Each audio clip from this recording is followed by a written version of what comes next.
Welcome to the Get Published podcast, sponsored by Brody Consulting Group. To get more information about our publishing and coaching services, go to getpublishedpodcast.com.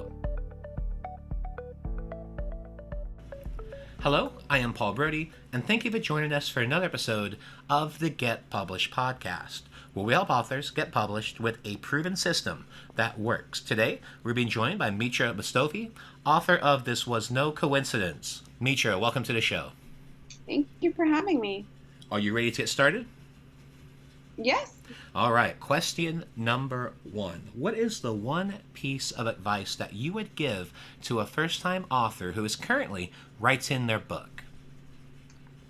I would just say write. Just keep writing effusively, diffusively, whatever you can. I mean, I think the hardest part in writing is when we can't hurt all our fears and we get writer's block.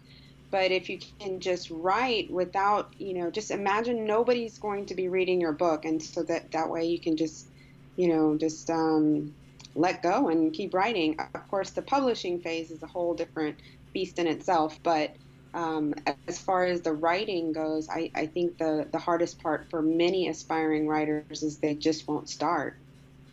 Well, that transitions perfectly into our next question, and that is, what do you feel is the hardest part about getting published? I think capital was really difficult for me. There's so much money and, it's become kind of commercial for indie publishers, but I think really, really asking yourself why you want to get published is going to be the fuel to motivate you to find the capital somehow. I think that was the hardest part for me, is the capital. Yeah, and it's also having that philosophy that, you have to spend money to make money, and especially when you're first starting out, you're typically not going to get your royalties for at least 2 months. So you have that lag where you're investing, and there you have to spend some time with that lull in between.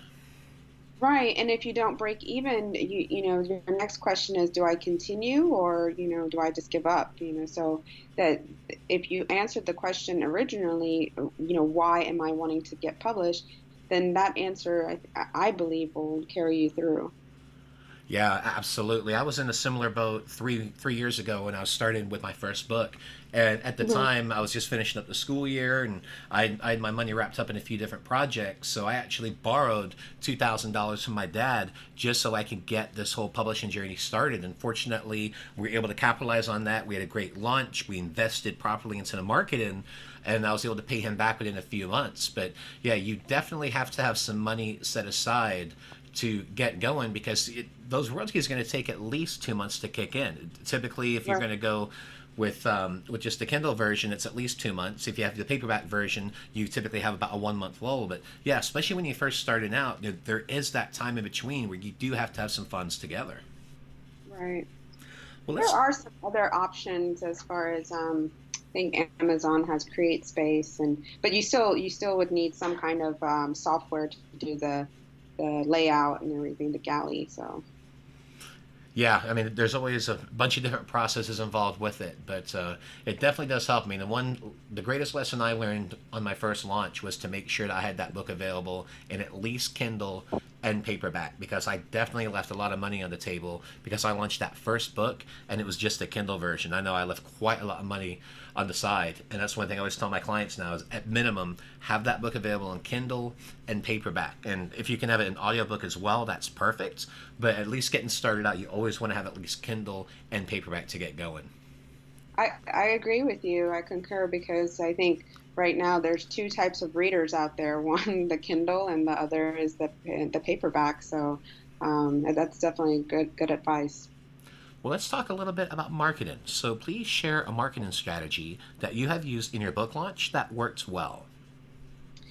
I could list you all the marketing strategies that didn't work well for me. Social media has just been so ineffective. I know that's not what most people want to hear, but I've kind of struggled in keeping up with the social media algorithms. So I think for me personally, the engagement one-on-one, mainly because of the content that I write about, is the importance of self-awareness, nonfiction. So for me, holding events and doing signups at events has been my greatest strategy as far as building my contact list and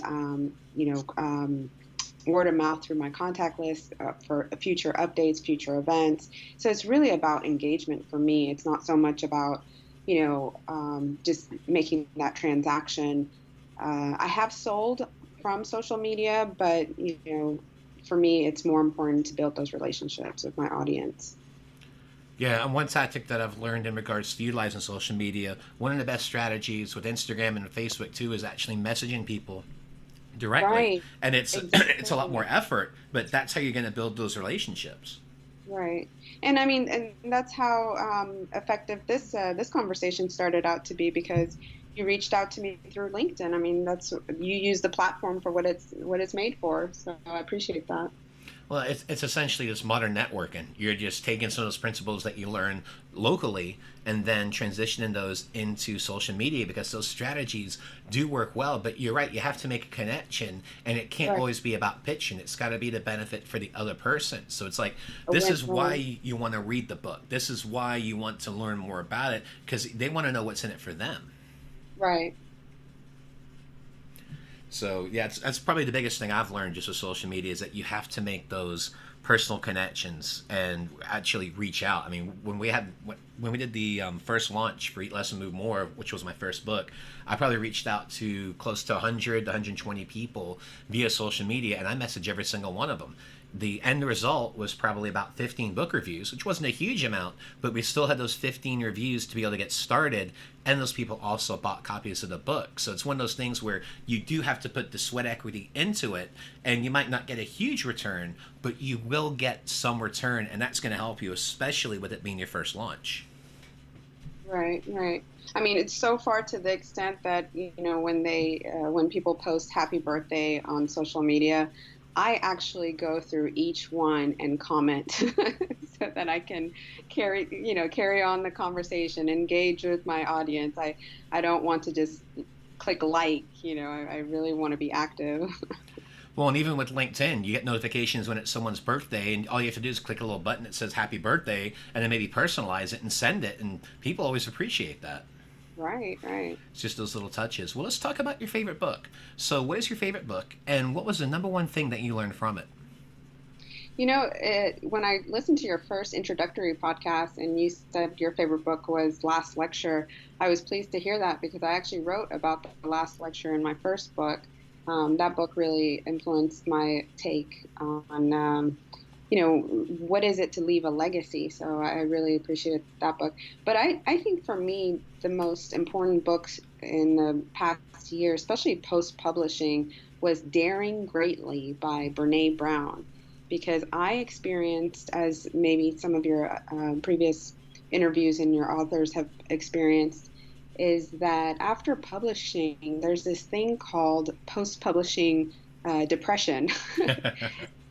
You don't meet your quota, you don't break even, you don't become the New York bestseller, and you just crash, And so I kind of experienced that, and I was realizing the expectations that I put for myself was just, that's not why I published. So I had to really appreciate and for just be kind to myself. And Daring Greatly by Brene Brown really set that tone for myself. So